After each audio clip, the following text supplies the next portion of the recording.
మూసీలో హానికర chemicals dumping చేస్తూ ఉండగా పట్టివేత. కెమికల్ వ్యర్థాలను మూసీలో డిస్పోజ్ చేస్తూ ఉండగా పట్టుకున్న పోలీసులు. లంగర్ హౌస్ బాపు ఘాట్ దగ్గర 2 ట్యాంకర్లు సీజ్.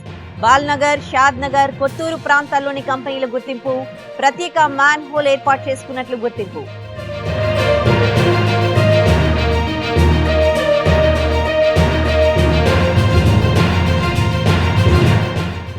జీడిమిట్ల పారిశ్రామిక వాడలోని ఎస్పీ కోఆపరేటివ్ సొసైటీలో అక్రమ దందా. కెమికల్ డ్రమ్ములు రీసైక్లింగ్ పేరుతో గోదాంలు. కడిగిన డ్రమ్ముల నీటిని నేరుగా నాలాలోకి వదులుతోన్న కేటుగాళ్లు. సుభాష్ నగర్ లో రోడ్లపై పారుతోన్న ప్రమాదకర కెమికల్స్.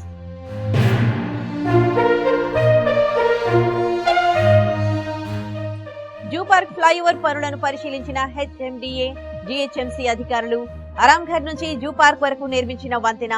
736 కోట్ల అంచనా వ్యయంతో చేపట్టిన ఫ్లైఓవర్ పనులు పూర్తి. డిసెంబర్ మొదటి వారంలో ప్రారంభించనున్న సీఎం రేవంత్ రెడ్డి.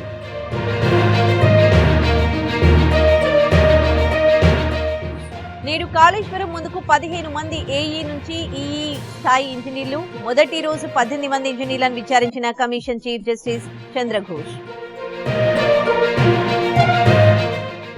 ఆసిఫాబాద్ జిల్లా వాంకిరి మండలం దాబాలో హైడ్రామా. విద్యార్థి మృతదేహం అంబులెన్స్ నుంచి దింపకుండా అడ్డుకున్న బంధువులు. కలెక్టర్ వచ్చి బాధిత కుటుంబానికి వివరణ ఇవ్వాలని డిమాండ్. ప్రకాశం జిల్లా పెదరికట్లలో 60 ఏళ్లుగా సేవలందిస్తోన్న హోమియో వైద్యశాల. నేడు సిబ్బంది కరువుతో 2 నెలలుగా తాళం.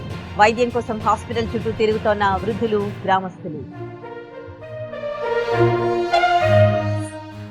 మహబూబ్ నగర్ భూత్పూర్ మండలం ఎల్కిచెర్లలో దారుణం. భార్యను చంపి సెప్టిక్ ట్యాంక్ లో పూడ్చిపెట్టిన భర్త. కనిపించడం లేదని పోలీసులకు ఫిర్యాదు. దుర్వాసన రావడంతో వెలుగులోకి విషయం. శ్రీకాళహస్తి బసవయ్యపాలెం వద్ద రోడ్డు ప్రమాదం. తుఫాన్ వాహనాన్ని ఢీకొట్టిన ట్రావెల్స్ బస్సు. 6గురికి గాయాలు. హాస్పిటల్ కు తరలింపు.